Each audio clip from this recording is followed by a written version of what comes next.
Hi, I'd like to welcome everybody to this PADLIN Creative webinar, part of the Fully Unapologetic series. It's called Role Models in Nature and Beyond. It's not the alpha. Hopefully you'll have some laughs, maybe a few tears, definitely inspiration, and if you know me, a few movie quotes. Now, at the end, I'll talk about some other webinars I'm going to be giving, as well as please have your phone and camera ready because I'd love to have some feedback, and there'll be a QR code you can scan that you can provide me what you liked, what you didn't like, and suggestions for future webinars. Okay, so also I'll take some Q&A, some questions if you want, or any feedback at the end. Okay, so let's get going. So where did this whole thing start for me? Well, I've spent most of my television career producing wildlife films. I've had the real honor of working on some very big ones, like Secrets of the Whales with James Cameron, Sigourney Weaver, and the amazing team at Red Rock Films. I also, when I was a young producer at Discovery Channel, I was the internal Discovery series producer on Planet Earth, working with the incredible BBC Natural History Unit, Maureen Lemire, and Alistair Fothergill. I learned a lot during my time working on that. I've also produced some very small things. I did a short film called Manatee Rescue with the Riverside Conservancy in Florida about the manatee's plight down there, and a film that I like. I love the title, The Awesome Possum, and it'll come up a little bit again in the later in the presentation. So I say all this because I've profiled almost every dynamic animals out there. I've done shrews all the way up to sperm whales. Um, and a lot of the focus has been on what we call megafauna. Now, these are creatures that we all know and love and generally like to learn about.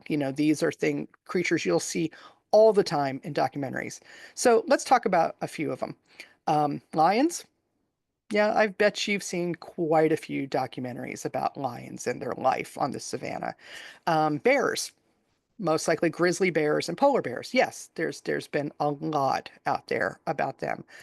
Sharks, before Jaws in 1976 and Peter Benchley's book that was written a few years earlier, most people could probably only name two types of sharks. Hammerheads, because they were so weird looking, and great whites.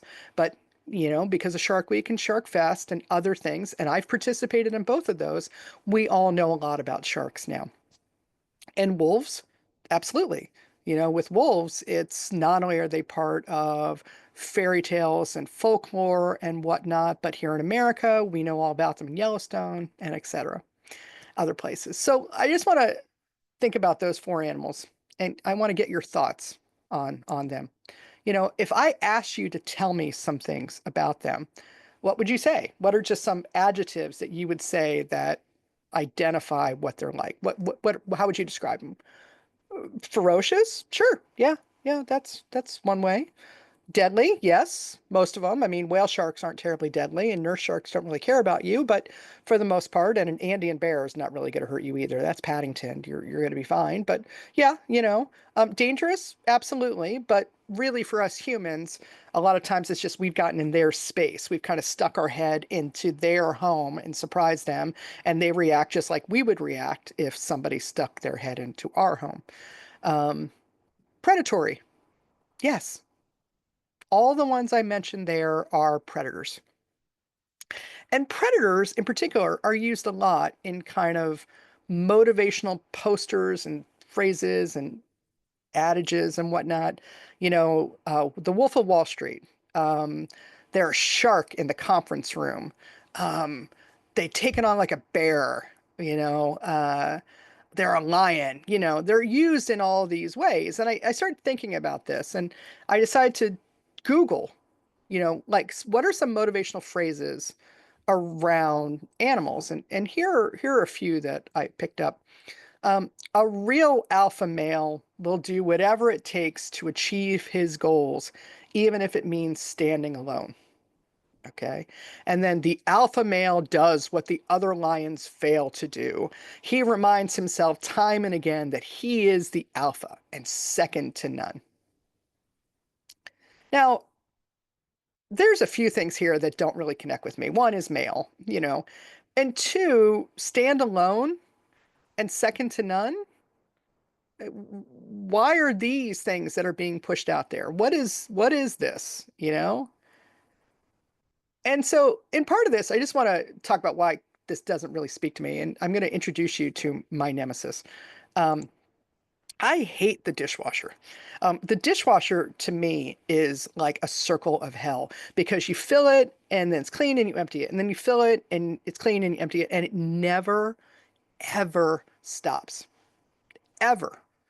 And my husband, he asked me, where do you want to go on vacation? And usually my response is any place where I'm not dealing with a dishwasher. So, and I say this jokingly and not jokingly because I feel like there's a lot of stuff that we have to juggle as women. And the data pretty much plays this out. You know, we've got, if you have kids, you're dealing with that. I have pets, you've got family, you've got work, you've got the shopping, you've got the dishwasher. It's a lot. And we just roll with it, you know. And with the holidays coming up, it it it gets overwhelming, especially for women. We take on a lot. It's just all over. And so we need inspiration. We need role models. But alpha male standing alone on top of a mountain? And then as a wildlife filmmaker, of course, and documentary filmmaker, my first thing is like, is that even true? You know, I'm paid to get things right. And so I do research. So let's go into each one of those predators and some of the misperceptions about those predators. First off, let's tackle lions. Um, you know who does the majority of the hunting in lion prides? It's the lionesses. Yeah, they handle most of it. So a University of Minnesota study kind of defined and outlined what a typical pride is like. It's about six related females and their offspring. And then there's a coalition of 2 to 3 resident males that have joined the pride from elsewhere because you need to bring in outside. You can't have the gene pool mixing. And this pride is what's called a fission fusion society. Now, these pride mates are seldom found together, especially males, but the females pool their offspring together, and they call that a creche. So they work together to protect the offspring. Now, external males do encroach on prides looking for someone to mate and looking for that, and sometimes they will commit something called infanticide. Now, those females, though, those 6 females will do everything they can to protect each other and their offspring from these rogue males. They do what they can to keep the pride intact. So the males may be the king of the jungle, which is not even accurate because lions aren't in the jungle at all. Yeah, they're in the African savanna. But the females are no doubt the queens of the pride. Okay, so let's go into wolves now. Let's look at them. That whole alpha wolf thing, that's actually a misinterpretation from a study that happened many decades ago. The scientist studied captive wolves and saw how they organize their behavior. And the reality is, when you put unbonded creatures thrown together randomly, a hierarchy does develop. Think of like prison. But in the wild, that's not right. That there isn't a random hierarchy that's there because these packs are family groups. L. David Meck, he's a senior research scientist at the U.S. Geological Survey. He has studied wolf packs for decades, and this is how he describes the whole alpha male thing. Quote, what would be the value of calling a human father the alpha male? He's just the father of the family. And that's exactly the way it is with wolves. See, the pack is a family unit. They hunt together, both the male and the female. They hunt. And like other canids, coyotes, foxes, dogs, they're excellent parents. So here's a thing where the male and female equally work together to benefit the family. Now, I'm not going to get into sharks because that can be a presentation all on its own, and there's many varieties in there. But I want to put up this cartoon because I thought this cartoon was pretty funny. Not all sharks are aggressive. Some are passive aggressive. And I recommend, if you can, on social media to follow the life of sharks. They do very, very funny comics. But, you know, sharks are kind of loners. I'll talk about them in a different capacity. but let's stick with the mammals. So let's jump over to grizzly bears. Now, grizzly bears, they're loners. They don't have packs, they don't have prides. Um, but mama bears are absolutely fabulous mothers. They only give birth every 4 to 5 years, and in there they give 1 to 2 cubs at a time. So they make that time count. They're fiercely protective of their kin, and they nurture them on average for like 2 years to ensure that they'll survive out in the wild. Papa bears, they have nothing to do with the cub rearing, nothing. They're pretty much motivated by three things: sleep, food, and sex. And the biggest threat to the mama bear, other than humans and humans' toys like automobiles and weapons, are male bears. Male bears will kill cubs for food or to force the female into estrus, or they'll actually kill females. And in fact, there was a case this season in the Fat Bear Week where a male killed a female. So we've talked about kind of those predators and kind of the realities of the male and female dynamic. But I want to talk about a few other animals where the females are more powerful or stronger or demonstrate incredible behaviors beyond men, beyond males. So whale pods are led by multi-generational females. The mothers, aunts, and grandmothers not only nurture the pod, but they pass along cultural information that helps keep that pod alive. And if you want more of this, a little bit of self-promotion, please watch Secrets of the Whales, because it was all about how whales are a lot more like humans than we ever imagined. And one study actually showed that orca calves who grow up in pods with grandmothers were 4 times more likely to survive than pods that did not have grandmothers.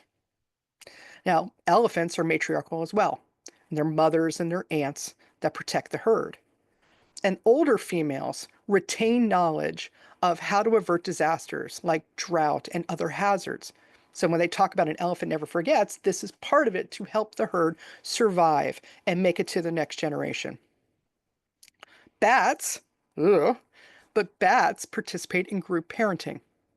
Species like the greater spear-nosed bat form baby colonies to protect offspring and raise them together. It's group mothering. And these colonies can be found, can form and be in the hundreds to the several million. That's just incredible. So how does a bat mom find her offspring amongst a million other little bats? Well, scientists think through echolocation and smell. Pretty clever. And bees, you know what? We all know the answer to that. It's right there in front of us. Queen bee. We all know that. And possums. Have you ever seen how hard a mother possum works for her offspring, her kids? Here, I want to show this picture. Look at this mom. Look at her. It's great. I just love this picture because it's just so cute. And she's carrying 5 offspring on her back. That's pretty amazing. And a little self-promotion for possums. They eat pests like ticks and other bugs, as well as eat vermin like rats and mice. This keeps our neighborhoods healthy and free of dangerous bacteria and virus and other things that can be transmitted by these pests. So possums are actually help keep the neighborhood safe for weak primates like us. Go possum. But there's probably been no matriarchal-led animal more misunderstood than the hyena. And let me remind you, in The Lion King, who were Scar's accomplices? It was 2 hyenas. They're constantly seen as being conniving, sneaky, and dangerous. So National Geographic published an article where they went back and looked at a study that was done in 1995 at how hyenas were depicted throughout history in literature, in notebooks by famous people, etc. And here are some of the comments that were made about hyenas. Aristotle described the hyena as, quote, exceedingly fond of putrefied flesh. Ernest Hemingway labeled the animal, quote, a hermaphroditic self-eating devourer of the dead, end quote. Theodore Roosevelt called them a, quote, singular mixture of abject cowardice and the utmost ferocity, end quote. Now, for centuries, The hyena has been depicted in literature and folklore as being aligned with witchcraft, grave digging, sexual deviance. And through all this, this has created a public disgust, a rooted disgust in the human psyche. So let's get into the facts about what hyenas are really about. Yes, they're matriarchally led, they're female led, and these clans can be up to 100 strong. Now, according to science, it takes an incredible high level intelligence to lead a group of this size. And how smart are hyenas? One scientist notes that she was able to put a collar on a hyena and then try to put a collar on a second hyena. It took her 6 years to get the second collar on. Why? The hyenas had figured her out. Every time she tried to do something new, they figured out her plan and thwarted it. That's pretty remarkable. So not only do the females lead these clans, but they are amazing mothers and they invest more time into their cubs than most carnivores. So they nurse their offspring for 2 years with calcium-rich milk, like most mammals. But then the moms also wrestle and play with their cubs for hours at a time. And this is really sophisticated behavior that's seen in primates. Now, the whole hermaphroditic thing, the males and females do have similar looking external genitalia. The females, in order to kind of fool potential predators, have a like faux penis on the exterior. It also helps them retain the kind of superior leadership of the clan because the way that they sniff each other out and figure out who is leader is through sniffing and urinating. Now, this physical difference was once described in a Christian text from the 2nd century AD, is that the hyena is said to alternate between male and female and thus, quote, is unclean because of its two natures, end quote. So here are animals that females that hunt, they raise offspring, they hold on to their territory, and they chase off useless males who might hurt the unit. These females do it all. And not only do they scavenge around the savanna, which helps keep the ecosystem healthy because it takes away deadly pathogens and bacteria, but also many scientists believe they are the most effective predator on the African savanna. Better than the lion, better than the cheetah. They are the most effective. So why does this amazingly effective, highly intelligent, female-led animal who is called the most successful predator on the savanna, as well as keeps the ecosystem healthy, associated in folklore with witchcraft and viewed as unclean because it has two natures? I don't know. It's so weird for highly intelligent, competent females to be demonized, isn't it? Hmm. And I gave you examples that range all the way back from ancient Greece to today. These are not like just recent. This is back in ancient times. So I have a hypothesis. I believe it's because society and our narratives behind it, history, folklore, science, etc., are often made through a male lens, both metaphorically and literally, and male interpreted history, science. This includes wildlife. Now, I attended a lecture recently where the historian was talking about the founding of America and the Christopher Columbus myth, and that there's now proof that many other cultures discovered the Americas way before Christopher Columbus. And yet, for a very long time, the history remained for Christopher Columbus. Why? Because history is written by the people who have the checkbook. And for many centuries, that checkbook was wielded by white European men. And this is not just in writing history and in science, but it's also through wildlife filmmaking and documentation too. For generations, the people who had the money, the opportunity, and the cause to go out and explore these wild animals were men who had these checkbooks. And they've been shaped by their cultural ideologies. They've been shaped by what they've been taught and what the wild is supposed to be. So if you think I'm exaggerating, this is an AI search I did for wildlife camera person. Every single one is a white man.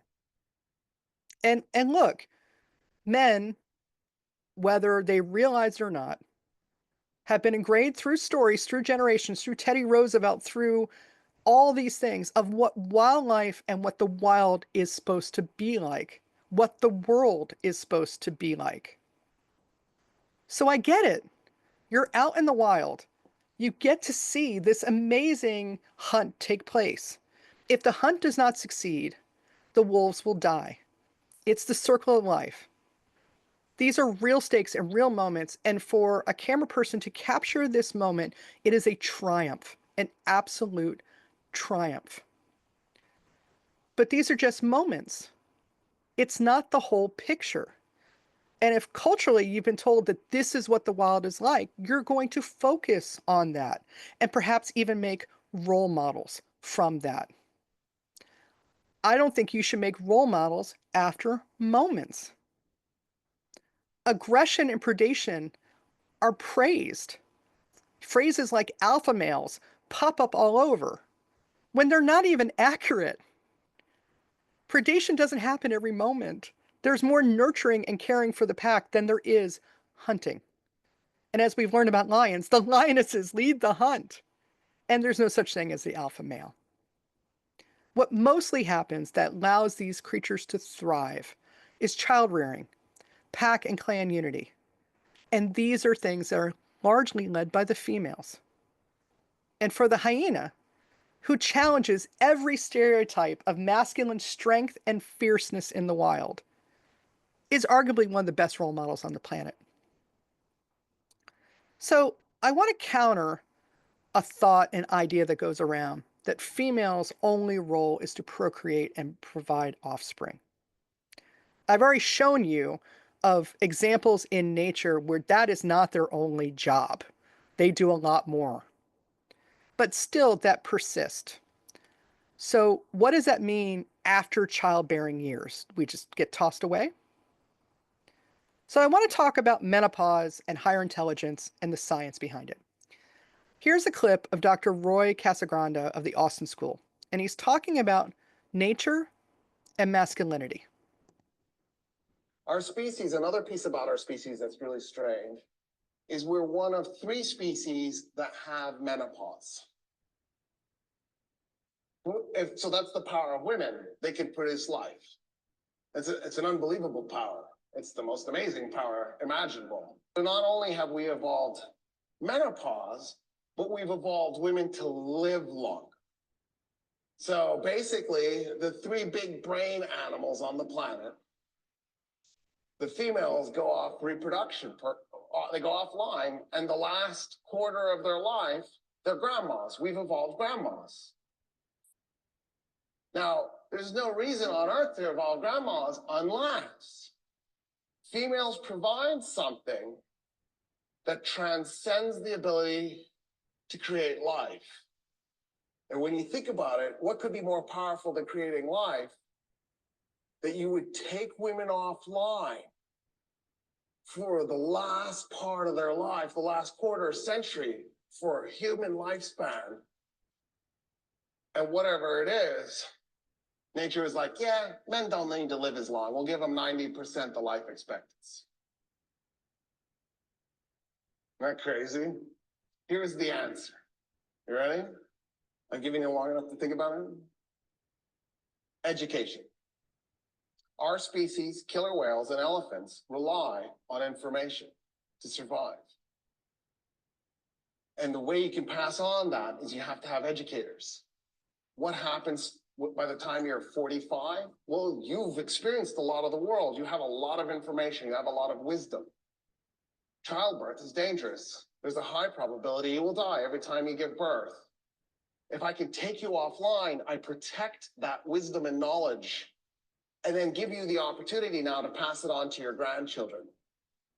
And so we've created grandmothers specifically to give the opportunity to pass it on to the grandchildren, to think about what I'm then saying, but not grandfathers so much. Tellison is supposed to keep you around for 15 years of wisdom, but menopause keeps her around for 25 years of wisdom. So her wisdom is clearly, according to evolution, significantly more valuable than my wisdom. So just think about the implication of what I'm saying here. Now, I've already addressed this a little bit with orca pods that have grandmothers living 4 times as long, excuse me, having a 4 times better chance of survival, and elephants, elder elephants, females, teaching the herd how to avoid drought. So females lead, hunt, raise, and educate. So I want to go back to those motivational statements. Alpha male, alone, top of the mountain. I think we can safely say that alpha male is just not the best approach in life for a human. You need people, and it's not accurate either. But I think more importantly, getting away from these role models is I think we need to recognize that we humans have evolved to cherish things beyond what we see directly in front of us in nature. We have developed values. That's part of our brain evolution. We value things that are important both personally and communally. We recognize that there are things that are good and that there are things that are bad. And we share that cultural and communal knowledge with each other. And I say this because it's a slippery slope when you look to nature for role models, because there are some very, very bad things that happen in nature. I've already mentioned infanticide. That happens in many animals, including some very popular ones. Rape also occurs, again, with very popular animals. There are some that kill for fun, like humans. Young male chimpanzees will form gangs and go on killing sprees. Most wildlife filmmakers, when we talk about chimpanzees, we shudder a little bit because we know the good and we know the bad. These are not admirable traits. These are not things you want to base your life around. And we humans have evolved to recognize this. We know these things are wrong. So we have to be really careful when we use these animals and their behaviors and their traits to idolize, to inspire, etc. Because sometimes you dig deeper and it's just not there.